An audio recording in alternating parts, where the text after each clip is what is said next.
Hello friends, welcome to target for IQ। मैं प्राची आचार्य आप सभी का स्वागत करती हूँ आज सीपीसी के इस इम्पॉर्टेंट वीडियो में। तो आज हम सीपीसी का डेफिनेशंस क्लॉज के सेक्शंस को देखेंगे, सेक्शन 2 के बारे में देखेंगे और वहाँ से जो इम्पॉर्टेंट डेफिनेशंस है उसके बारे में थोड़ा जानने का कोशिश करेंगे। तो देखिए, सीपीसी एक बहुत इंपॉर्टेंट सब्जेक्ट है जैसे कि मैंने आपको बताया, और किसी भी एक्ट को समझने से पहले उसका जो डेफिनेशन क्लॉज है उसकी अच्छी अंडरस्टैंडिंग होना बहुत ही ज़्यादा इम्पॉर्टेंट है। तो सीपीसी का अगर आपको मैं थोड़ा सा बैकग्राउंड बताऊं इंट्रोडक्शन के तौर पर, तो इसमें 158 सेक्शंस हैं आपके और इसके ऑर्डर्स 51 ऑर्डर्स हैं। ठीक है, तो ऑर्डर और सेक्शन को कोरिलेट करके साथ में पढ़ने का ज़रूरत है और ये इम्पॉर्टेंट हो जाता है कि आपकी अंडरस्टैंडिंग जो है वो एक एक चीज़ को कैसे जोड़ के बनती है। तो अगर हम डिग्री के बारे में बात कर रहे हैं तो उसके आसपास का और तरीके का जो भी चीज़ अवेलेबल है उसके बारे में भी अंडरस्टैंडिंग डेवलप करना उतना ही ज़्यादा ज़रूरी है। तो आइए बात करते हैं हम कुछ इंपॉर्टेंट डेफिनेशंस की।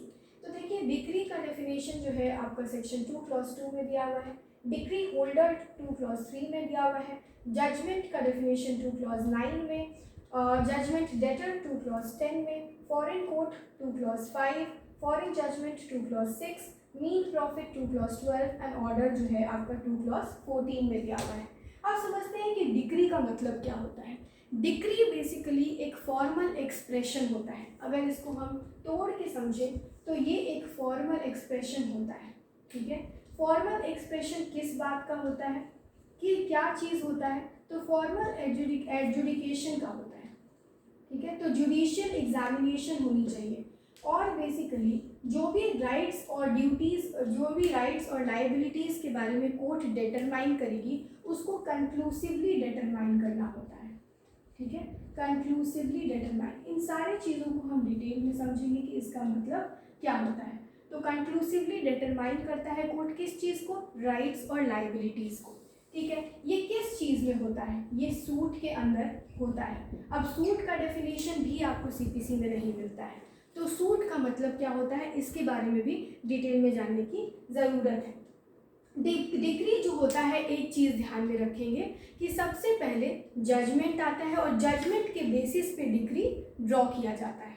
ठीक है, तो जजमेंट के बाद अगर आपसे कोई पूछे कि जजमेंट पहले आता है कि पहले डिग्री आती है, तो आपको ये बात ध्यान में रखना होगा कि जजमेंट पहले आता है और जजमेंट के बेसिस पे, क्योंकि जजमेंट क्या होता है, ग्राउंड्स ऑफ रीजनिंग बताता है, स्टेटमेंट और ग्राउंड्स बताता है कि जिसके बेसिस पे आप डिग्री को फॉलो करते हैं। तो जब आपकी लास्ट डेट ऑफ हियरिंग होती है, लास्ट डेट ऑफ हियरिंग होती है, उस दिन से 30 दिन के अंदर में, 30 दिन के अंदर में जजमेंट सुनाया जाता है।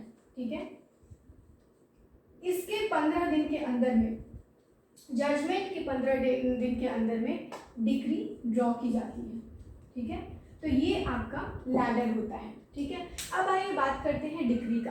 तो फॉर्मल एक्सप्रेशन कहने का मतलब कि ये जो जजमेंट, जो बात होगी वो बाइंडिंग नेचर की होनी चाहिए। सिर्फ एक मियर ओपिनियन जज की अगर होगी तो उसको हम डिग्री का नाम नहीं देते हैं। वैसा पार्ट जजमेंट का, वैसा बात जज का जो कि एक बाइंडिंग फोर्स रखता है, जो कि एक एडजुडिकेशन का माध्यम, adjudication judicial examination of rights and liabilities. ठीक है, और राइट्स एंड लाइबिलिटीज़ किस तरीके से डिटरमाइन होनी चाहिए, तो कंक्लूसिवली डिटर्मिनेशन होना चाहिए। कंक्लूसिवली डिटर्मिनेशन का मतलब कि उसमें अब और कुछ बचा नहीं होना चाहिए। ठीक है, और सूट के अंतर्गत ये सारा चीज़ होता है। तो सूट का मतलब क्या हुआ, सूट बेसिकली प्लेंट के इंस्टीट्यूशन से फाइल किया जाता है। तो सूट फाइल करने का मतलब कि प्लेंटिव जो है अपनी बातों को बेसिकली रखता है, और इंस्टीट्यूशन ऑफ सूट से रिलेटेड आपको सेक्शन जो है वो सेक्शन 26 है, जिसको ऑर्डर 4 के साथ पढ़ते हैं। ऑर्डर 4 में भी इंस्टीट्यूशन ऑफ सूट किस तरीके से किया जाता है, प्लेंट की डुप्लीकेट कॉपी लगाई जाती है और जो भी बात होता है प्लेंटिव का उसको एफिडेविट के माध्यम से किया जाता है। अगर प्लेंट की डुप्लीकेट कॉपी नहीं लगाई गई तो इस प्लेंट को इस बेसिस पे रिजेक्ट भी किया जा सकता है। ये बात आपका ऑर्डर 7 रूल 11 में दिया गया है। तो खैर, इसको इस तरीके से आप जोड़ के देखेंगे। यहाँ बात करते हैं डिग्री की। तो सेक्शन 2 क्लॉज 2 के अंतर्गत दो चीज़ आपको इम्पॉर्टेंट है। सेक्शन 2 क्लॉज 2 के अंदर ये बात कहा गया है कि किसको हम डिग्री मानते हैं। ठीक है, ये कैरेक्टरिस्टिक्स दिया हुआ है कि ये कैरेक्टरिस्टिक्स को कोई भी चीज़ जो फुलफिल करता है उसको हम डिग्री कहते हैं। लेकिन दो ऐसा चीज़ भी दिया दिया हुआ है जिसको हम डीम्ड डिग्री मानते हैं, जो है आपका सेक्शन 144 सीपीसी के अंदर, ठीक है। सेक्शन 144 सीपीसी के अंदर जो भी चीज़ का डिटर्मिनेशन होता है, बेसिकली रेस्टिट्यूशन ऑफ राइट के बारे में बात किया गया है, तो वो भी एक डिग्री है। और दूसरा जो आपका इम्पोर्टेंट है वो है रिजेक्शन ऑफ प्लेंट, ठीक है।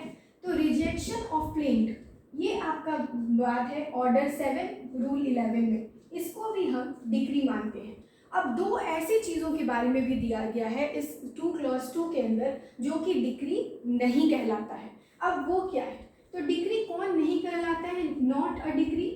यहाँ से आपको पीटी पॉइंट ऑफ व्यू से क्वेश्चन बनता है, तो इसमें आपका 2 आता है। एक कि वैसा ऑर्डर जिससे अपील लाई करता है, ठीक है, जिससे अपील लाई करता है उसको हम डिग्री नहीं मानते हैं। और दूसरा है डिसमिसल ऑफ सूट,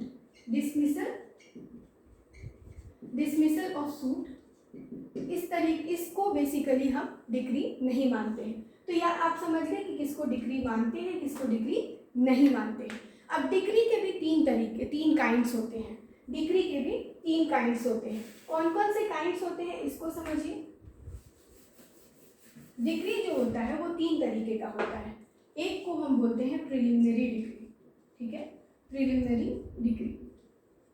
दूसरा होता है आपका फाइनल डिग्री, और तीसरा होता है आपका पार्टली प्रिलिमिनरी और पार्टली फाइनल, ठीक है। तो 3 तरीके से आप डिग्री को भी बांट सकते हैं। तो प्रिलिमिनरी डिग्री एक ऐसा डिग्री कहा जाता है जो कि पूरे मैटर का डिस्पोजिशन जहाँ पे नहीं हुआ है, और प्रिलिमिनरी डिग्री आने के बाद भी अभी कुछ चीज़ें और हैं जिसके बारे में सुनवाई होनी या जिसके बारे में डिटर्मिनेशन होना बाकी है। फाइनल डिग्री मतलब पूरा मैटर जो है डिस्पोज ऑफ किया जा चुका है। और partly preliminary and partly final decree के बारे में अगर मैं बताऊं तो इसमें ना ही उस पूरे मैटर के बारे में फुल्ली तरीके से बताया गया है और ना ही इसको पार्टली भी कहा जा सकता है। तो इसका मैं आपको एक एग्जांपल देती हूँ। अगर मान लीजिए कि कोई सूट मीन प्रॉफिट का फाइल किया गया है, मीन प्रॉफिट आपका सेक्शन 2 क्लॉज 12 में दिया हुआ है।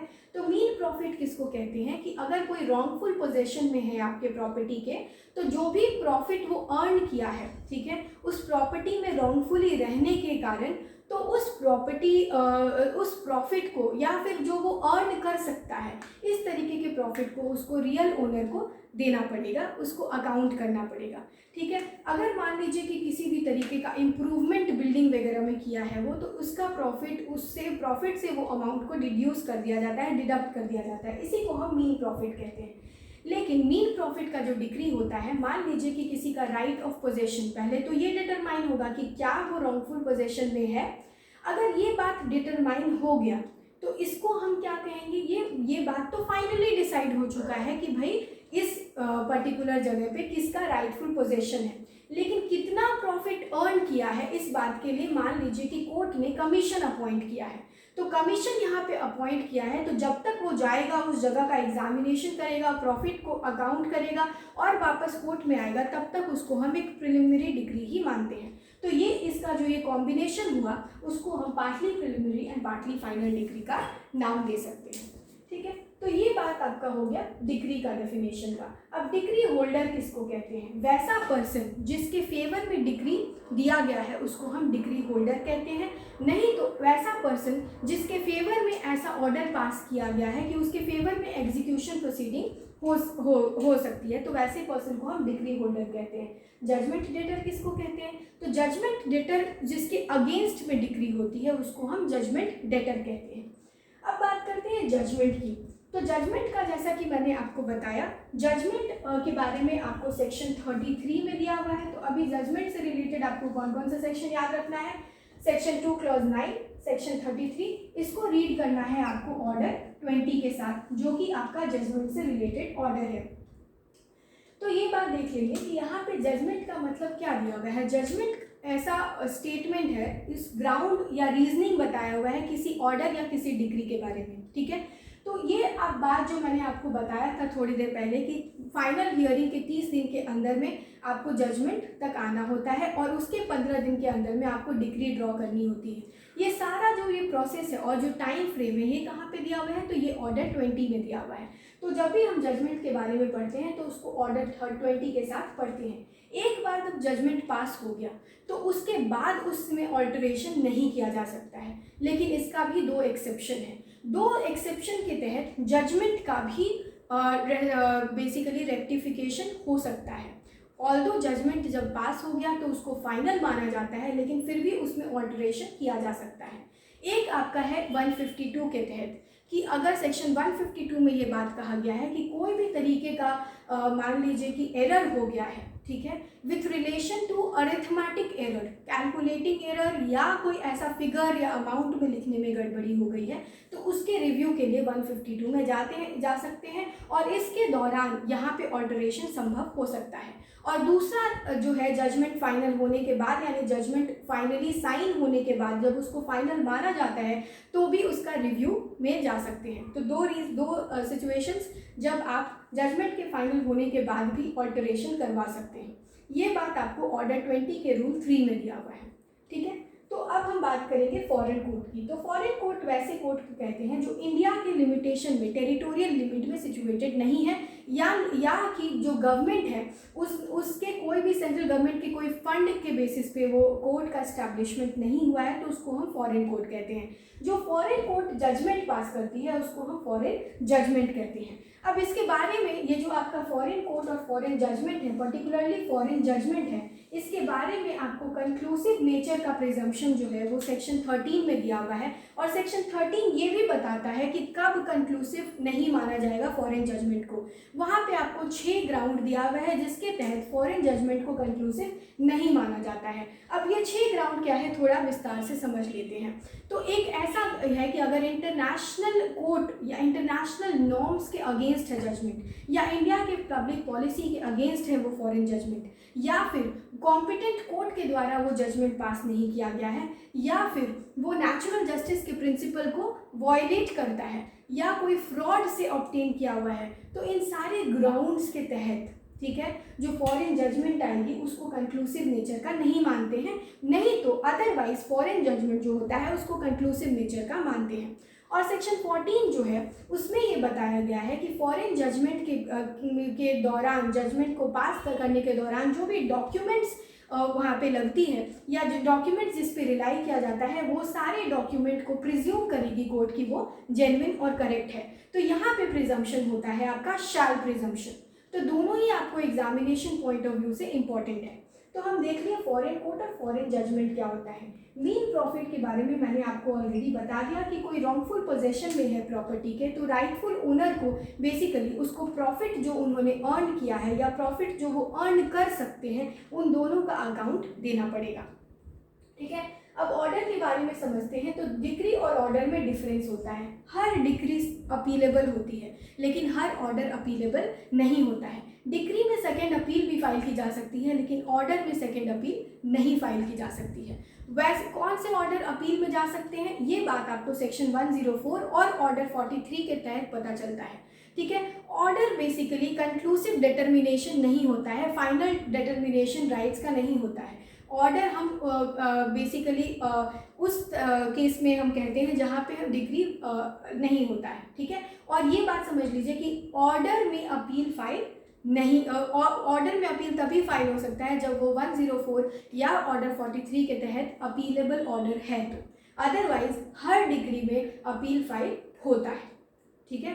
तो ये थे आपके कुछ डिस्टिंक्शंस और इसमें ऑर्डर 2 क्लॉज 14 में आपको ऑर्डर के बारे में बताया गया है। तो अगले वीडियो में हम नेक्स्ट आपके कॉन्सेप्ट्स को समझेंगे। आई होप आपको ये वीडियो पसंद आया होगा। अगर आप हमारा मेजर एक्ट ज्वाइन करना चाहते हैं, हमारा आरजेएस का मेजर एक्ट चल रहा है जहाँ पे मैं ही मेजर एक्ट पढ़ा रही हूँ, तो आप उसके अगर पार्ट बनना चाहते हैं या टारगेट फॉर IQ पे चल रहे उत्तराखंड APO का पार्ट बनना चाहते हैं या अदर स्टेट जुडिशरी से रिलेटेड आपको कोई क्वेरी है तो आप कॉल कर सकते हैं 7500110314 पे।